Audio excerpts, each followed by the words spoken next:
Hi there, everybody. We're back. In a way, we had to take a break, and we thought we'd come on and kind of explain where we've been, what we've been doing, and our plans. So we've been gone for about, what? Since October. Since October was our last trip out, Yeah. our last video. It's been a rough year. It's been a rough year and a half. And we just need to take a break. Yeah. A well-needed break, but it's not because we got scared off. We had some thinking to do. We had some serious thinking to do, and I'll get into that. Yeah, we didn't lose interest or anything No. either. I No. mean, just stuff happened. Yeah. I'll start. Those of you that have been following us for a while know that we lost my little brother about a year and a half ago to cancer. That took a big toll on us. We were off for a couple months after that, probably. And but we got back out there after taking care of business and stuff. Well, then shortly after that, last summer, we lost Kia. We had to put Kia to sleep. That was a big loss to us also. We called her our Sasquatch detector. We put a video out on her, and I'll get into that trip here in a second. Yeah, I still look for her in my house. Yeah.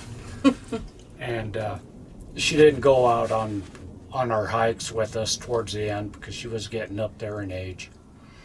But she still went camping with us, and the last camping trip, It was too much for her. yeah, and me in a way.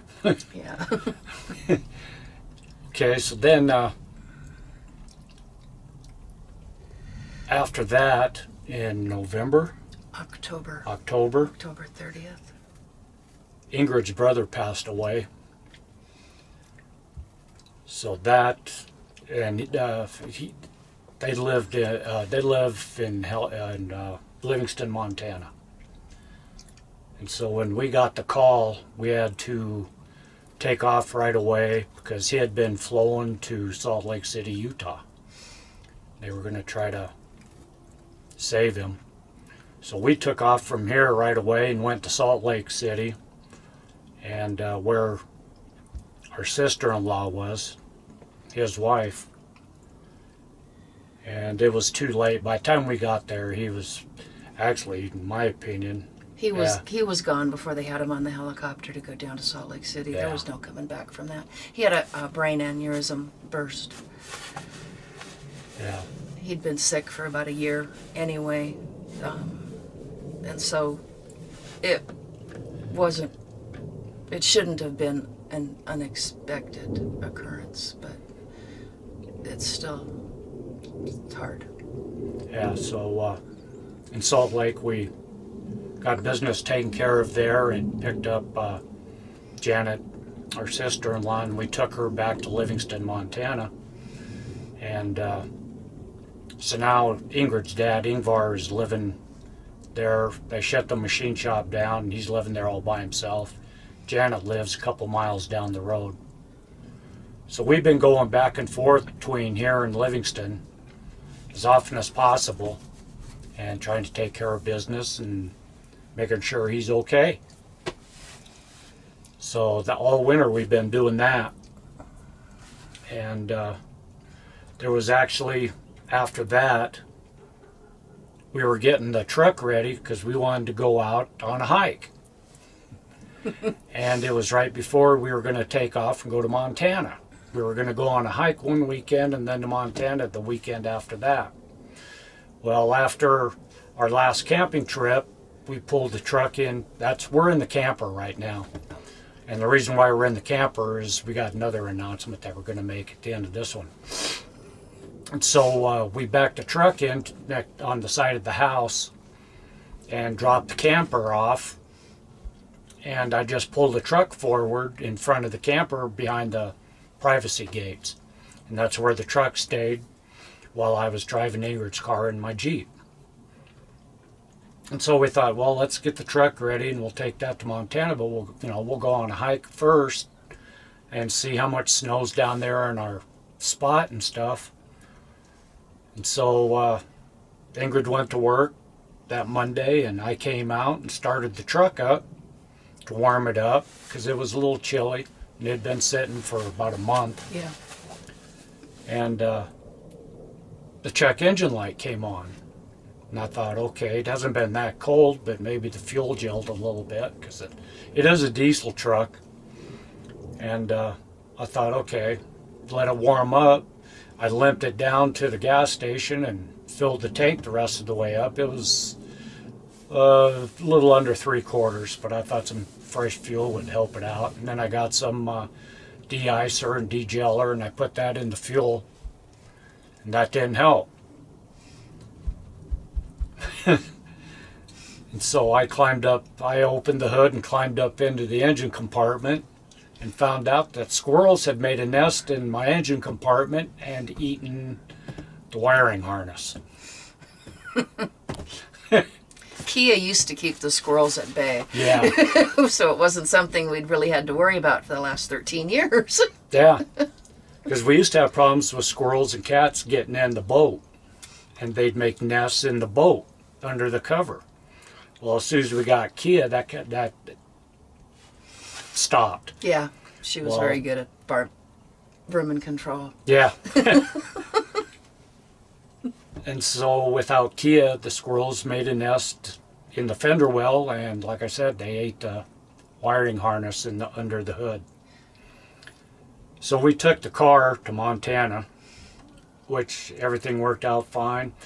I got repairs done on the truck. I did it myself. Thank God. It was where they ate. The wiring harness was fairly easy fix. I had to order some parts to do it, and got that up and running, and it's running better than ever, actually.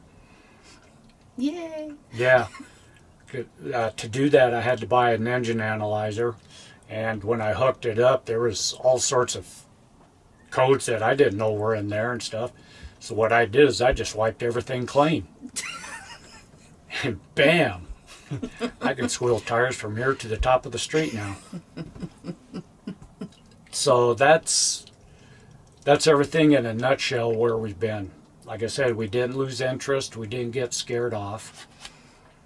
Just life happened. Yeah, life happened. And another thing is that our primary research spot, even though we haven't gotten that much snow here in the Denver metro area,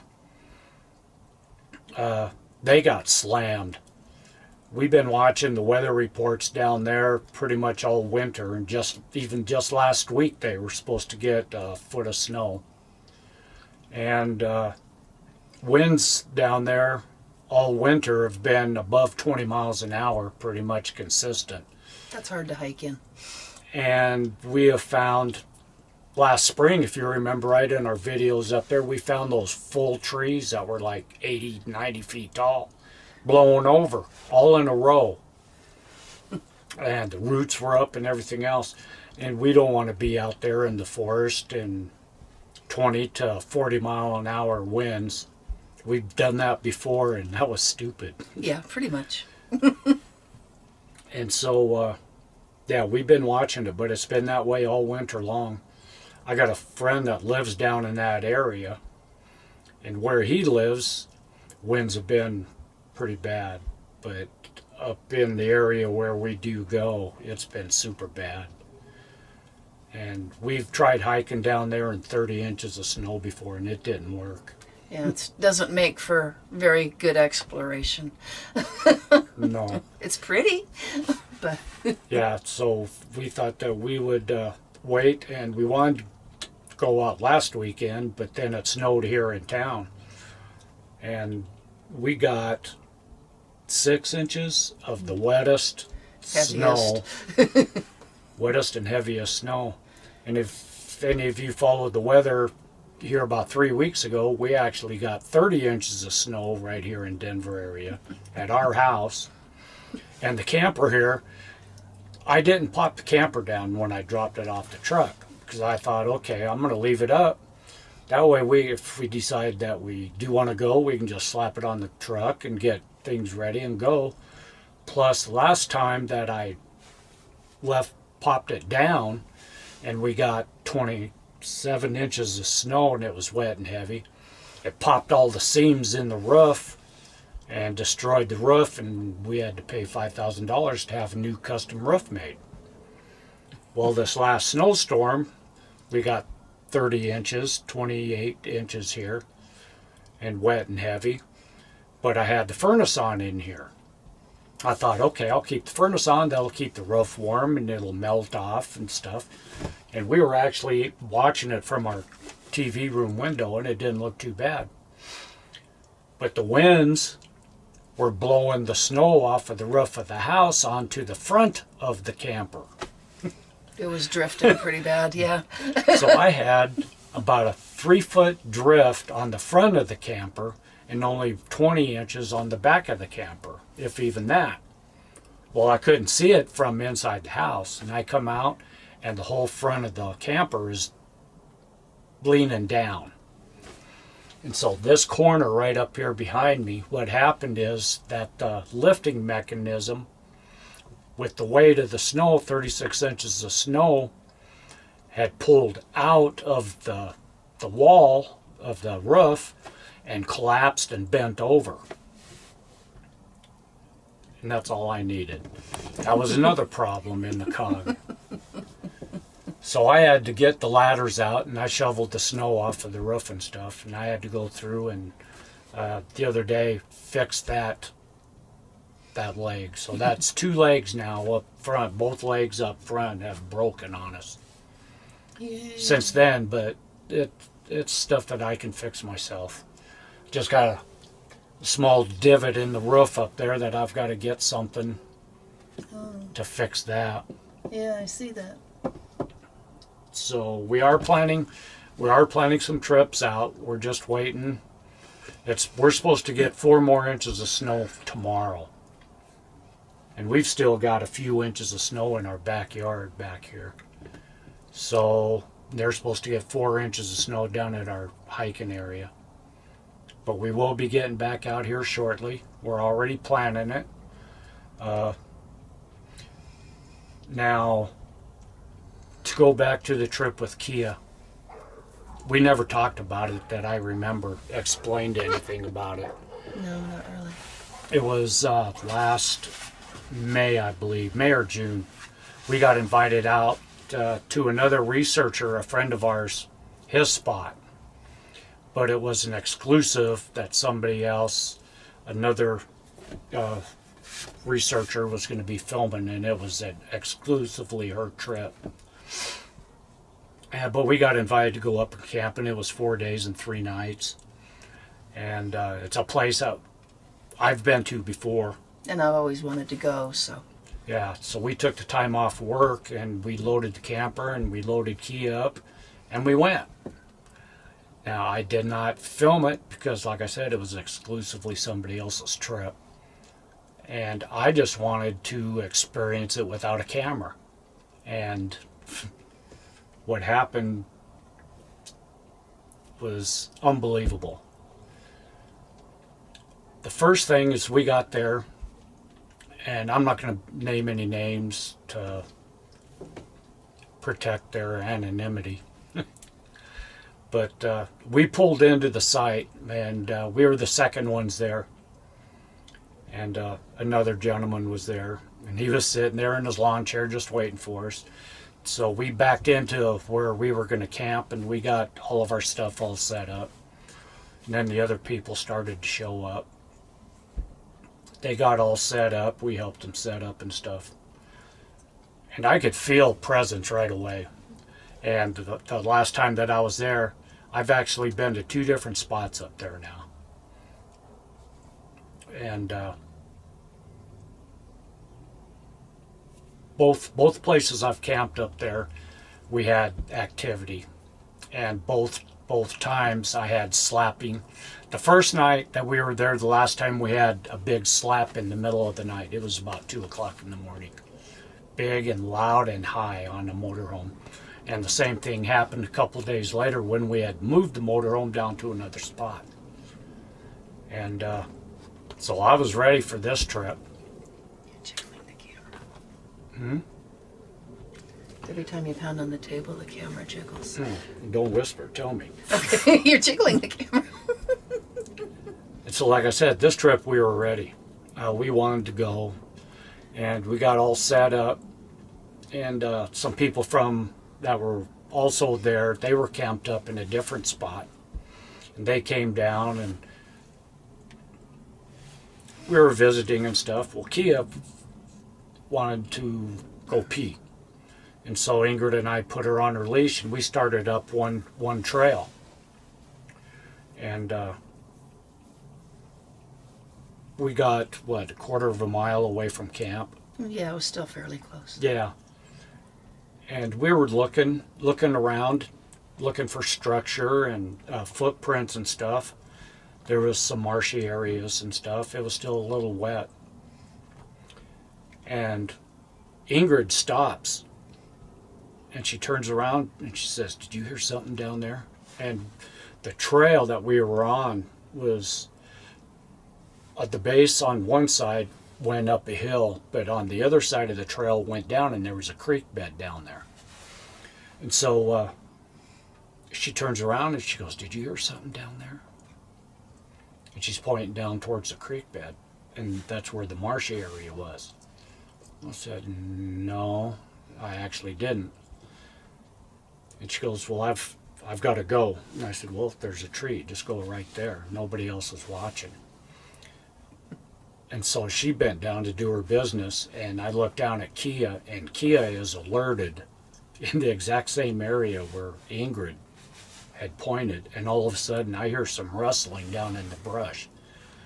And I turned around and looked up from Kia where I heard the rustling, and down, it was right at the creek, something stepped out from behind a big old tree. And this thing, it was big, it was dark, it had a pumpkin head, what I call a pumpkin head, and it stood there. And it was watching me. I don't think it saw Ingrid, but it saw Kia, and Kia was, if you don't know anything about Akitas, when they go to alert status, they puff their hair up and try to look big and majestic, and she was puffed up. And so I knew she saw it, and I'm standing there and I'm just watching it.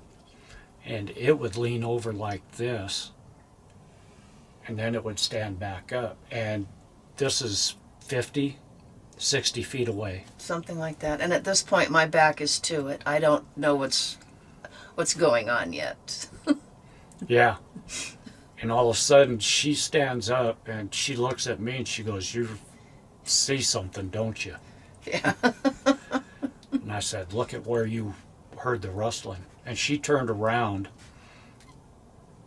and she saw, and she starts walking through. Now, the trail is up here, okay?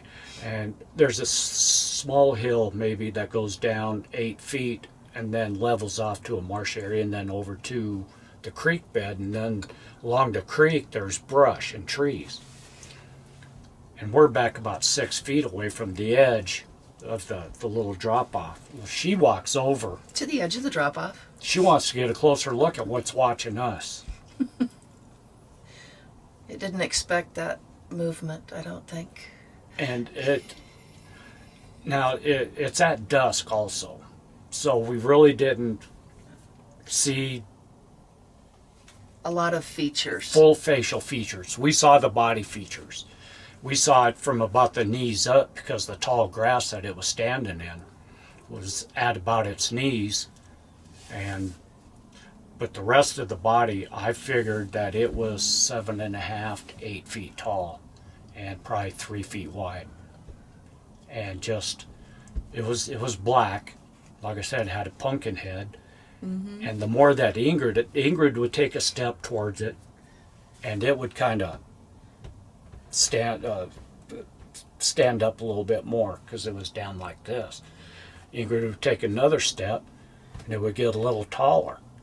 And then it would lean over again, and there's a tree right here on the side of it that it stepped out from behind. And then it would stand back up. Ingrid got to the edge of the drop-off, and it kind of leaned back, and it just stood there. Well, Kia started kind of whimpering. And I told Ingrid, I said, we got to get her back to camp. And the thing just stood there and watched us. And I'm in disbelief. I'm trying to figure out what I'm looking at. And it was not a human. This thing was bigger than Shaq. And Which is our measurement for size. And about twice as wide. Yeah. And I could tell that Kia was getting a little upset. And so we did our farewell to it. We talked to it and stuff. And we said, hope to see you later. And we mean no harm. And we're just here camping and to have a good time. And we turned around and we went back to camp. And some of the other people, we went straight to the camper because I was still in disbelief what I saw. Kia, we put Kia away in the camper here. And one of the other investigators came in. I called him into the camper, and he says, you guys saw something, didn't you? And I said, yeah, we did. And he says, I could tell this as you came down the trail. And he's a very well-known researcher. And I told him what we had seen and stuff, and he says, well, I believe you. And so we went back there. I went back there with another researcher the next day and found footprints down in that exact area.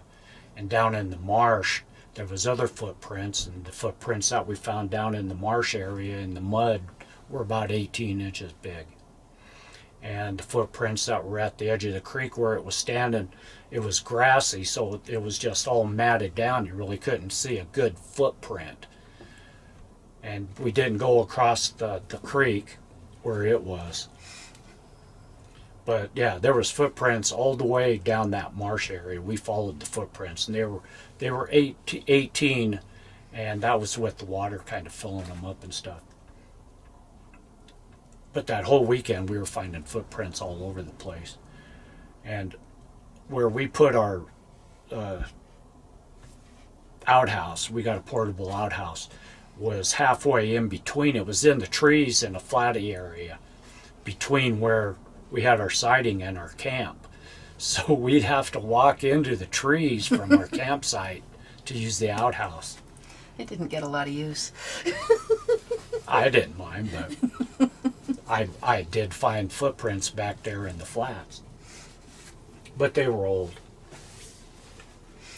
So that kind of did Kia in there, but what really did her in is the next day, everybody, Ingrid went with two of the other girls up to another spot to use the internet service and stuff. And two of the two guys that were with us, they had to go into town to get fuel and some groceries and stuff for that dinner that they wanted to make. One of them brought their dog up, and Kia being old, and this was a pup, it wanted to play. Kia didn't want to play, and so Kia let it know, Kia didn't start no fights or nothing, but let it know, would snip at it when it wanted to play. So all of a sudden I find myself, I'm sitting there at camp all by myself with two dogs. I thought this should be good. One's a geriatric and the other one isn't listening to anybody. Yeah. And so I went to the truck, I got my sidearm, and I had it sitting there on the chair with me. And I got one dog on one side of my chair and one dog on the other. And the spot that we're at's at the end of a dirt road. And on one side of the road, it's a pretty rutted out road too. One side it's all aspen and pine trees coming in, and it's a curved road. Then on the other side, the left side of the road, it's an open field, and then the creek, and then the trees are up back behind where we camped up there. And then it goes up the side of the mountain. And so I'm sitting there in my lawn chair and I'm by the fire pit. I got a dog on both sides, and I'm just sitting there listening. And all of a sudden, Kia's ears popped straight up. I'll call the other dog Muffy for now. It sat up, it was laying down, and about 100 feet away, back up in the direction where we had the sighting, was the loudest whoop I have ever heard. And whoop! And it was loud. And then just a couple seconds behind that, down behind where we had our sighting, was another whoop in a total different area. It was probably another 100 feet away from the first whoop, was another whoop, and it wasn't as loud, but it was farther away. And Kia really alerted on that one. And then just not even a minute after that, there was another whoop down farther, and then another whoop down farther even. So there was, I feel that we were being surrounded. And by then, Kia was going nuts, and so I put her in the camper. And Muffy, I kind of calmed and stuff, was laying there. And so everybody comes back, and Ingrid and one of the other ladies was standing up behind me. And all of a sudden, down in the field, which is probably 100 yards down on the road, they see something running across it. And Kia saw it. Muffy saw it. Muffy started, the first time in that whole trip, Muffy started going nuts. Kia was calm. Yeah.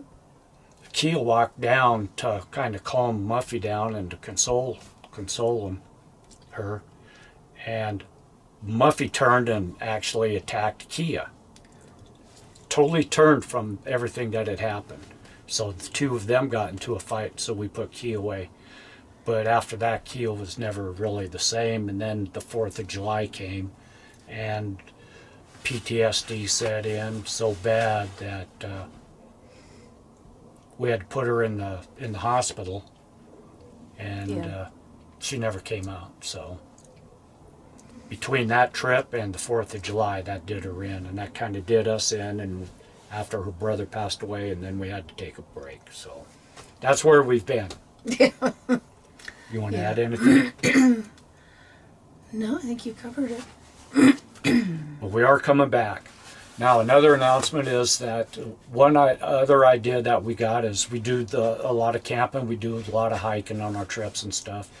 And through the winter, we collected a lot of new gear. And we've had gear from last year that we were going to do this with and just never did.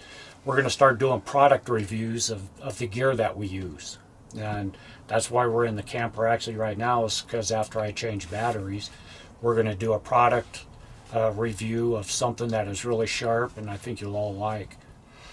And We're not being compensated for the reviews. no, we're not sponsored by anybody. We purchased all the gear with on our own, with our own money, and we're not looking for any sponsorship. This is just stuff we use that. This is to help our followers and friends and other researchers and hikers and campers. Yeah. So that's what we're going to do. We're going to try to do like one maybe on the weekends that we don't go out camping or hiking. But we are going to do one today, and I'll post that up after I post this video here up. And it boggled my mind when I figured it out and found other people are doing this. So It is actually pretty cool. it is. It is. But thanks for hanging in there with us. And I don't know if we'll be back next weekend or exactly when, but it will be soon. This is April.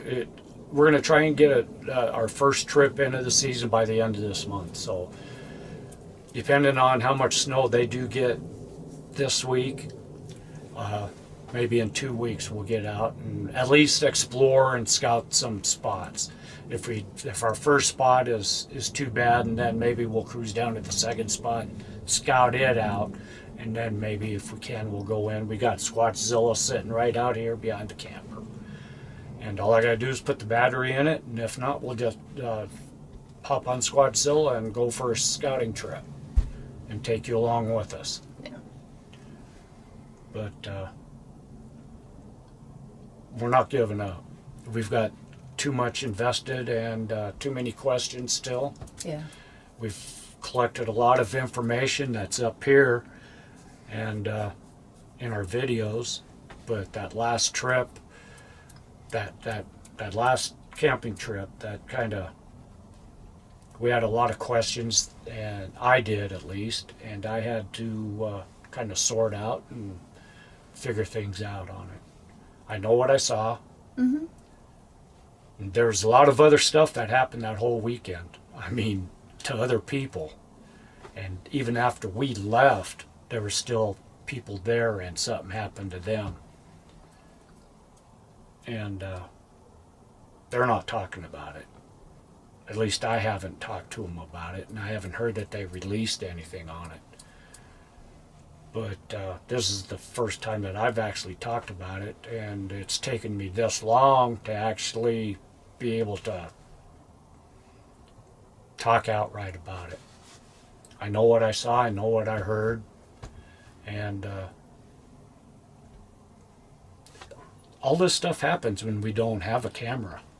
Well, yeah. I mean, we've been out and had the camera and have voice recorders, and nothing happens.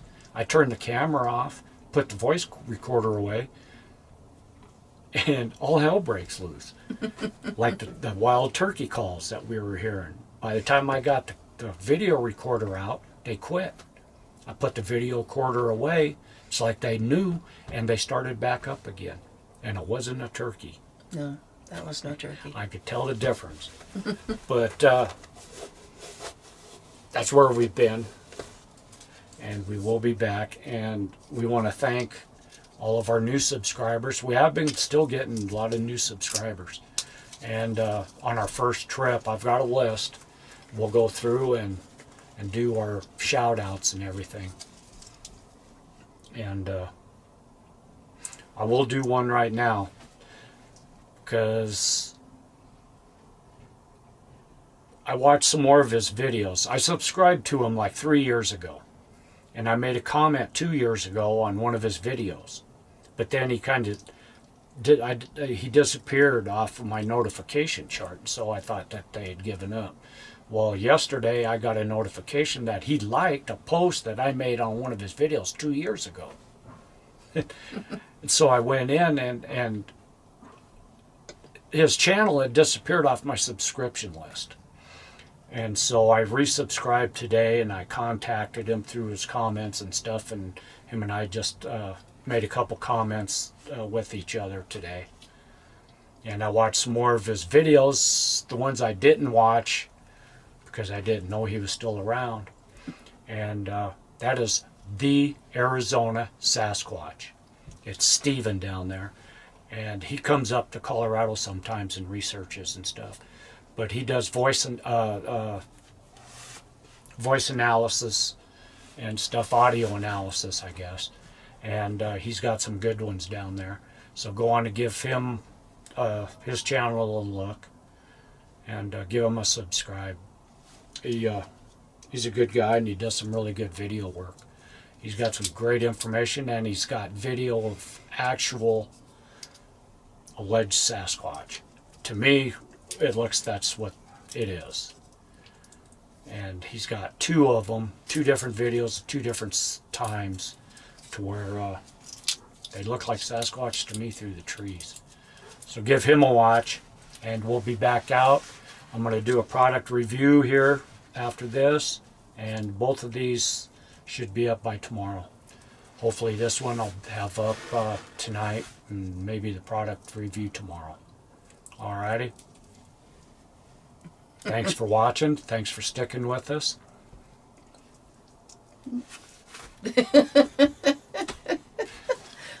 We'll see you out on the trail. Squatch on.